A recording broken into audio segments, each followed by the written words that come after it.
ஸ்ரீ குருப்யோன் நமஹா. அறிவோம். சுந்தர கணபதி துணை, சுக பிரம்ம மகரிஷி துணை. ஆன்மீக செல்வர்களே, கிரிக்கெட் நேயர்களே, IPL 2025 இந்தியாவில் சிறப்பான முறையில் நடைபெற்று வருகின்றது. இதுவரை 34 போட்டிகள் நிறைவு பெற்றுள்ளன. 35வது போட்டியாக இன்றைய தினம் டெல்லி கேபிட்டல்ஸ் மற்றும் குஜராத் டைட்டன்ஸ் அணிகள் மோத இருக்கின்றார்கள். இந்த போட்டியில் வெற்றி பெறுவது யார் மற்றும் அதிக ரன்களை விளாசக்கூடியவர்கள் யார் என்பதை நாம் ஜோதிட ரீதியாக தெரிந்து கொள்வோம். அதற்கு முன்பாக நேற்றைய தினம் நாம் கூறியது போலவே பெங்களூரு மற்றும் கிங்ஸ் 11 பஞ்சாப் அணிகள் விளையாடினார்கள். நாம் கூறியது போலவே கிங்ஸ் 11 பஞ்சாப் அணி வெற்றியை பெற்றிருந்தார்கள். குறிப்பாக நாம் முதல் ஹிண்டாக ஒன்று கொடுத்திருந்தோம். என்னவென்றால், இன்றைய தினம் மழை பெய்யும் என்றும் சொல்லியிருந்தோம். அதே போன்று மழை பெய்திருந்தது. அதாவது நேற்றைய வீடியோவில் நம்ம சொல்லியிருந்தோம். ஃபஸ்ட்டு ஹிண்ட்டே பார்த்தீங்கன்னா இன்றைக்கி மழை பெய்யும் பெங்களூரில் அப்படி சொல்லியிருந்தோம். அதே மாதிரி மழை பெஞ்சது. கிங்ஸ் 11 பஞ்சாப் அணி தான் ஜெயிக்கும்னு சொல்லியிருந்தோம். அதே மாதிரி கிங்ஸ் 11 பஞ்சாப் அணியும் ஜெயிச்சிருந்தது. என்ன அப்படின்னா, அந்த சரி மேட்ச் நடக்குமா நடக்காதான்னு தெரியல, பேட்டரி ஃபுல்லாக டவுன் ஆகும் சொல்லி நான் சார்ஜ் போட்டுட்டு வெளியில் போயிட்டேன். வந்து பார்த்தா தான் மேட்ச் நடந்துகிட்டு இருந்தது. நிறைய பேர் மெசேஜ் பண்ணியிருந்தீங்க, கால் பண்ணியிருந்தீங்க. சாரி, இல்லைன்னா நான் கரெக்டான ஒரு ப்ரெடிக்ஷன் கொடுத்துருக்கலாம். மேட்ச் நடக்காதுன்னு நினச்சிட்டு நான் போயிட்டேன். அதனால் டெலிகிராமில் வந்து என்னால் அப்டேஷன் கொடுக்க முடியல. பரவாயில்ல. ஆனால் சொன்ன மாதிரி கிங்ஸ் 11 பஞ்சாப் அணி ஜெயித்தாங்க. சில மாற்றங்கள் இருந்தது. ஹர்ஷதீப் சிங்லாம் விக்கெட் எடுத்திருந்தார். அது வந்து லக்னோ மாறினால கண்டிப்பாக அந்த மாற்றங்கள் அப்படிங்கிறது இருக்கும். பட் ஆனால் வின்னிங் ப்ரெடிக்ஷன் நம்ம சொன்னபடி தான் நடந்தது. இன்றைய தினம் எடுத்துக்கொண்டேயானால் டெல்லி மற்றும் குஜராத் மிக முக்கியம் வாய்ந்த போட்டி. குஜராத் அணிக்கு ஒரு த்ரில்லிங்கான போட்டி. இதில் வந்து குஜராத் ஜெயிக்கணும் அப்படிங்கிற மாதிரி ஒரு போட்டி தான் இது. ஸோ குஜராத் ஜெயிக்குமா அப்படிங்கிறத நம்ம பொறுத்திருந்து பார்ப்போம். இன்றைய தினம் டெல்லி அணி முதலாவது பேட்டிங் செய்தார்கள் என்றால் சிறப்பாக விளையாடக்கூடிய நபர்கள் அபிஷேக் போரல், கருண் நாயர் ஒரு சுமாரான இன்னிங்ஸ், ட்ரிஸ்டான் டப்ஸ் மற்றும் அசட்டோஸ் சர்மா போன்றோர் ஒரு சிறப்பான பேட்டிங்காக இருக்கும். இதில் கேப்டன் மற்றும் வைஸ் கேப்டனாக போரல் அல்லது ஸ்டப்ஸை கூட தேர்ந்தெடுத்து கொள்ளலாம். அடுத்தபடியாக டெல்லி அணி முதலாவது பந்து வீசினார் என்றால் விக்கெட்டுகளை வீழ்த்தக்கூடிய நபர்கள்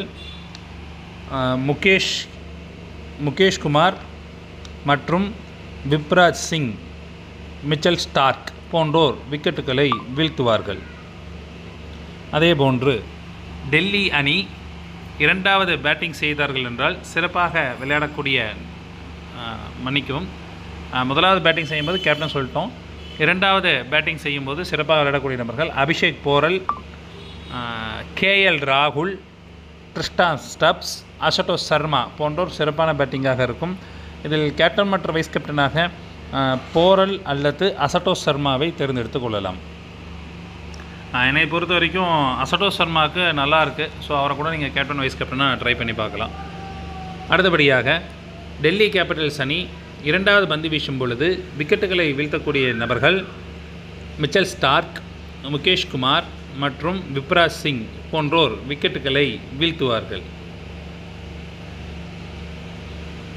அடுத்தபடியாக GT அணி முதலாவது பேட்டிங் செய்தார்கள் என்றால் சிறப்பாக விளையாடக்கூடிய நபர்கள் சாய் சுதர்சன், ஜாஸ் பட்லர், வாஷிங்டன் சுந்தர், ஷாருக் கான் போன்றோர் ஒரு சிறப்பான பேட்டிங்காக இருக்கும்.